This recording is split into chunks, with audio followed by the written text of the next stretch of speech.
అందరికీ నమస్కారం అండి. మనం ఎప్పటి నుంచో ఎదురు చూస్తున్న ఆడబిడ్డ అనేది పథకం గురించి మనం చెప్పుకోబోతున్నామండి. అయితే ఇప్పుడు మనం ఆడబిడ్డ అనేది ఎప్పుడు వస్తుందో, మరి దీని యొక్క అర్హతలు, మరియు దీనికి ఏ డాక్యుమెంట్లు కావాలో ఇవన్నీ పూర్తిగా వివరంగా చూద్దామండి. దీని గురించి మనం చూసే ముందు మీరు మా ఛానల్ని కొత్తగా చూస్తున్నట్టయితే లైక్ చేసి ఛానల్ని సబ్స్క్రైబ్ చేయండి. చాలామంది చూస్తున్నారు కానీ లైక్ చేయడం లేదు, సబ్స్క్రైబ్ చేయడం లేదు. దయచేసి లైక్ చేసి ఛానల్ని సబ్స్క్రైబ్ చేయండి.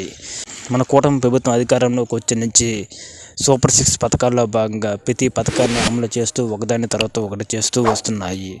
అయితే ఇందులో మహిళలకు ఉచిత బస్సు ప్రయాణం కల్పించింది. అదేవిధంగా పెన్షన్ పెంపు కూడా చేసింది. 4,000 రూపాయలు నెలకు పెన్షన్ పెంపు కూడా చేసింది. అదేవిధంగా ఉచిత గ్యాస్ సిలిండర్ కూడా మనకి ఇచ్చిందండి. అదేవిధంగా ఇప్పుడు ఆడబిడ్డ నిధి పథకం ఒకటే పెండింగ్లో ఉందండి. ఇది కూడా మనకి త్వరలో వచ్చేస్తుంది. కానీ దీని యొక్క అర్హతలు ఏమిటి? ఇప్పుడు ఆడబిడ్డ నిధి కోసం మనం ఆడబిడ్డ పథకం ఎప్పుడు పడుతుందో తెలుసుకుందాము. అయితే దీని యొక్క అర్హతలు ఏమిటంటే 18 సంవత్సరాల నుంచి 59 సంవత్సరాల మధ్య గలవారై మహిళలై ఉండాలి. 18 సంవత్సరాల నుంచి 50 సంవత్సరాల గల మహిళలకు ప్రతి నెల మొదటి వారంలో మనకి 1,500 రూపాయలు క్రెడిట్ అవుతుందండి.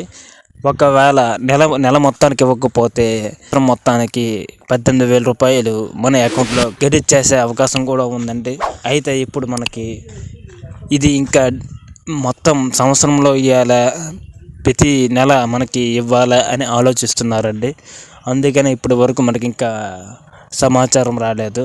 అయితే ఈ పథకానికి ప్రభుత్వం మన బడ్జెట్లో కొంత నిధులు కేటాయించింది.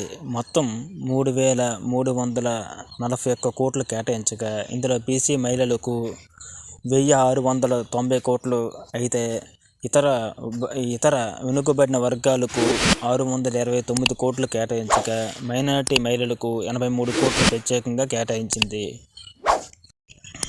అయితే దీని యొక్క డాక్యుమెంట్లు ఏమేమి ఉండాలంటే మనకి ఎప్పుడులాగే ప్రతి పథకానికి ఉన్నట్టే ఆధార్ కార్డుకి బ్యాంక్ బుక్ లింక్ అయ్యి ఉండాలండి. అదేవిధంగా క్యాస్ట్ ఇన్కమ్ సర్టిఫికేట్ కూడా ఉండాలండి. పోస్టల్ అకౌంట్ అయినా పర్లేదండి, అది ఇంకా బాగుంటుంది. పోస్టల్ అకౌంట్ అయినా తీసుకోండి.